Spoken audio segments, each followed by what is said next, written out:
Guys, what's up? Welcome back here to Intuitive Angling, and really appreciate you guys watching today's video and spending a little bit of time with me.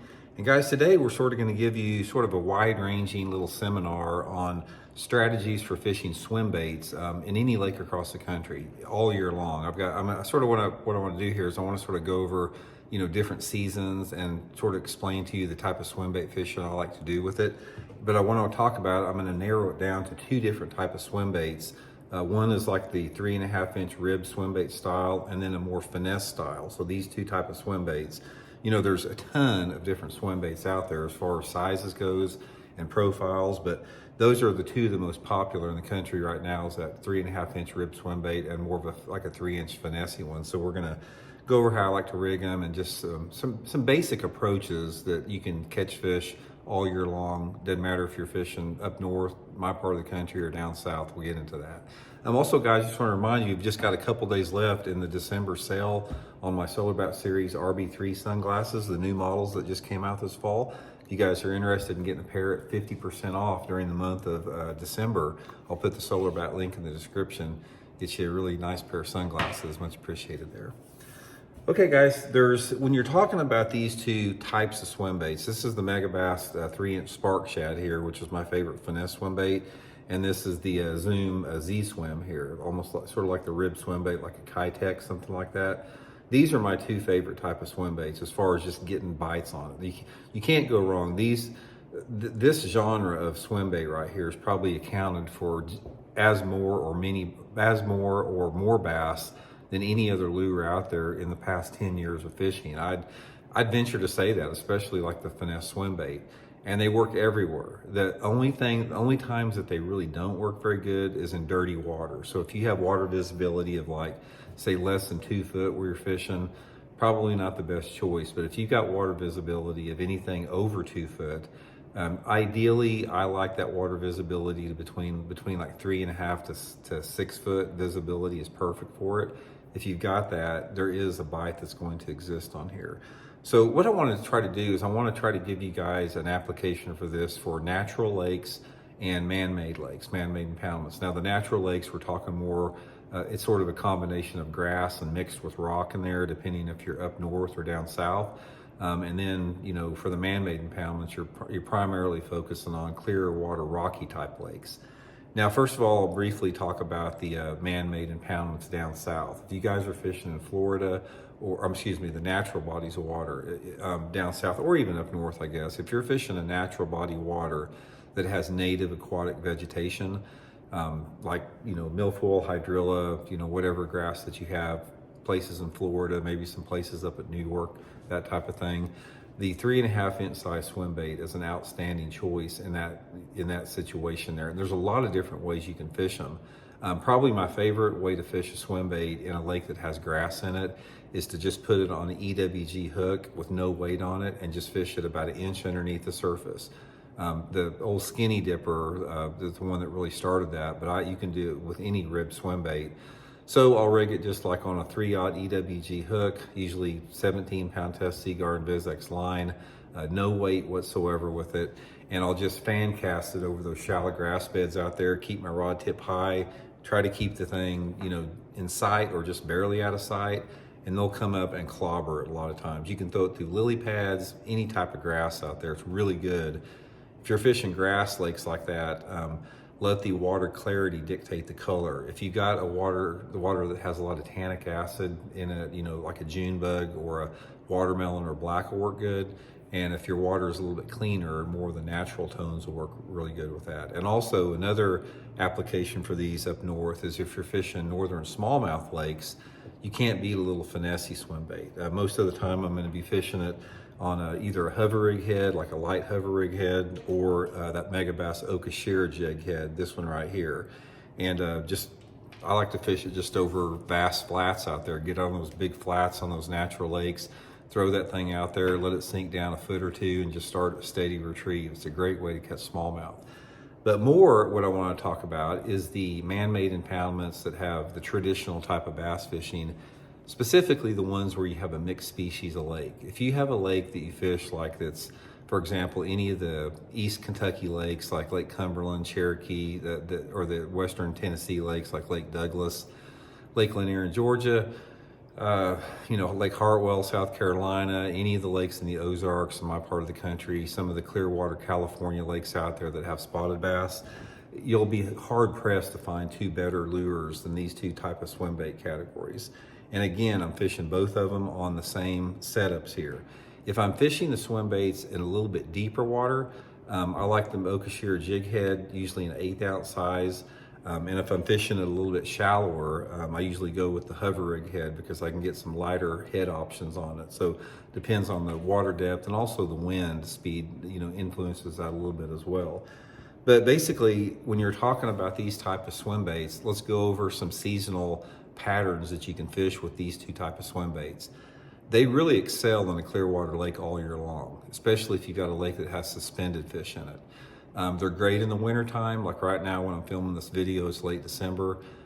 You can catch fish suspended on them. You can catch fish on the bottom with them. Obviously all you live scopers out there, this is gonna be a key lure for any type of a live scope situation in those open water fish. But the way that I like to fish them in the wintertime from about November until the end of February is I concentrate completely on main lake points. And what I do with them is I'll have both of them on. I'll have the 3.5 inch and I also have the smaller one. Usually I'll use the 3.5 inch size, a little bit bigger one. If I have fishing a day that is cloudy or a little bit windy, a little bit more aggressive conditions out there. And if I got brighter conditions with not much wind, a little bit tougher fishing conditions, then I'll go to the finesse model, a little bit smaller one like the 3-inch spark shad. Also guys, I'll put my Tackle Warehouse link in the description. Like I said, if you guys want to get any of this stuff, you can get them through those links there.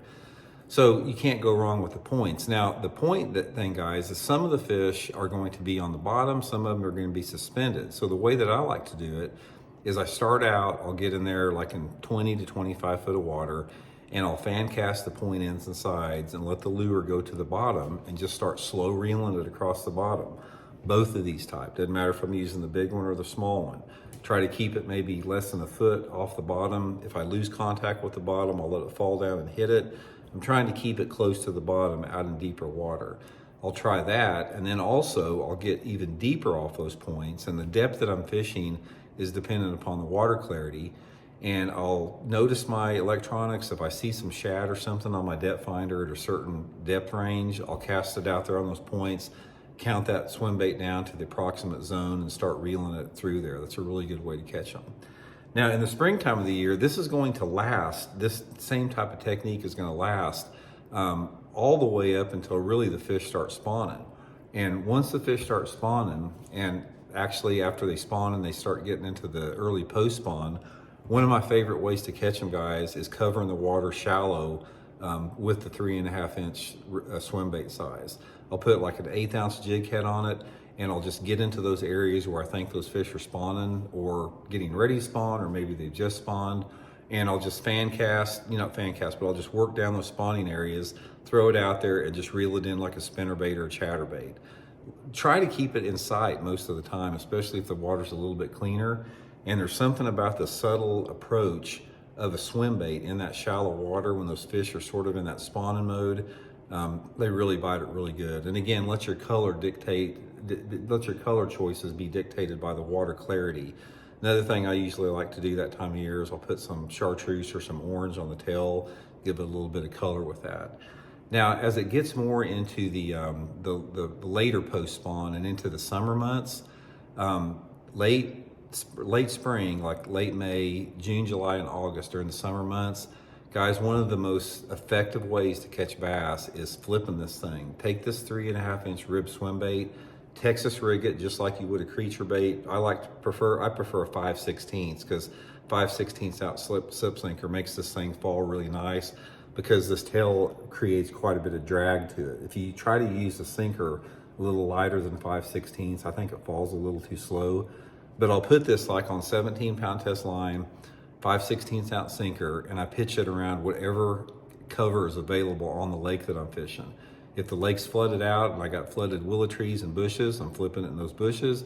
If I got shallow grass that I'm fishing, like lily pads or gator grass or something like that, flip it and pitch it in those lily pads and gator grass. If I got boat docks, I'm pitching it around those boat docks, especially if they got pilings on it. lay down trees, stumps, whatever. Very few people know about the effectiveness of a 3.5-inch rib swim bait as a flipping bait. And so this is a benefit of watching this video. Try it and I'll show you guys how good it works. This thing, a lot of times it'll outproduce any other bait that you can fish. How I got onto it one time, actually I fished with a co-angler up in New York that keyed me in on this thing before anyone else had it. His buddy, he was in with Kitech or something. This was like a long time ago, like 15 years ago. He gave me some of them and I took it down to Potomac River and I was flipping it and pitching it. He was telling me about how good it was for flipping and pitching, which I never thought it would be. And I took it down there and started flipping and pitching in those grass beds and finished really high in the tournament. I was catching fish around this grass bed when nobody else was catching them on creature bait. So try the pitching and flipping there.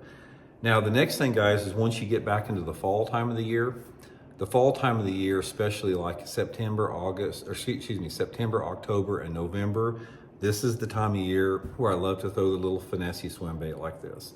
Fishing is usually tough in the fall time of the year, and I try to target exclusively suspended fish with this. One of my favorite ways to catch them in the fall time is to reel this little 3-inch spark shad on that little 1/8-ounce head or the hover head, like next to marina docks, next to sea walls, next to the break walls that you have, reel it next to bridge piers, any type of hard structure where I think the fish are suspending at.